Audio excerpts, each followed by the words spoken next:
एक समय की बात है,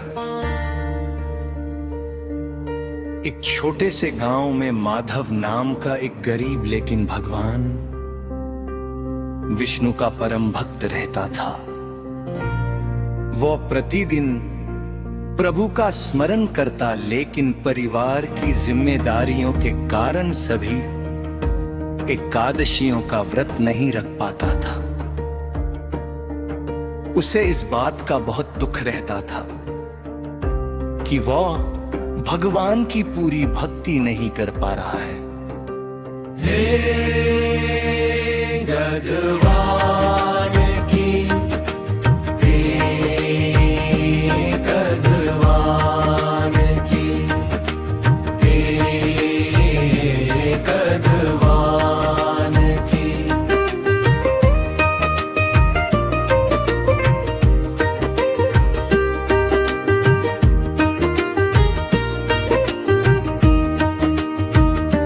एक दिन गांव में एक संत आए, एक दिन गांव में एक संत आए। माधव ने उनके चरणों में प्रणाम कर अपनी परेशानी बताए। संत ने कहा, वत्स, यदि तुम वर्ष भर की सभी एकादशियों का पुण्य प्राप्त करना चाहते हो तो ज्येष्ठ मास के शुक्ल पक्ष की निर्जला एकादशी का व्रत श्रद्धा से करो। इस दिन अन्न और जल दोनों का त्याग कर भगवान विष्णु का पूजन करने से सभी एकादशियों का फल प्राप्त होता है। संत के वचनों को सुनकर माधव ने संकल्प लिया। निर्जला एकादशी के दिन उसने प्रातः स्नान कर भगवान विष्णु की पूजा की, तुलसी दल अर्पित किया और पूरे दिन भजन कीर्तन में लगा रहा। भीषण गर्मी होने के बावजूद उसने जल ग्रहण नहीं किया और प्रभु का नाम जपता रहा।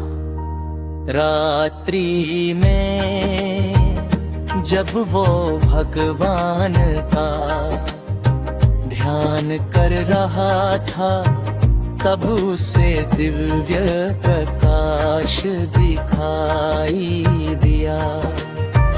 उस प्रकाश में स्वयं भगवान विष्णु प्रकट हुए।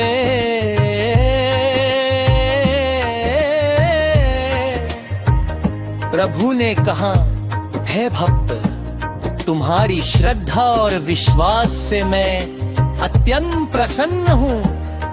तुमने निर्जला एकादशी का व्रत पूर्ण निष्ठा से किया है, इसलिए तुम्हारे सभी पाप नष्ट हो गए हैं और तुम्हें समस्त एकादशियों का पुण्य प्राप्त हुआ है।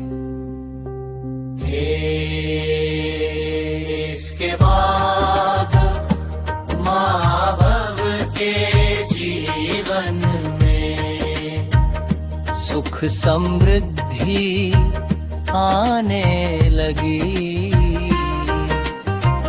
उसके घर में कभी किसी वस्तु की कमी नहीं रही।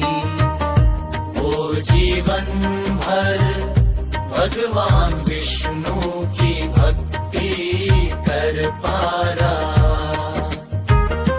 और पंत समय में उसे विष्णु लोक की प्राप्ति हुई।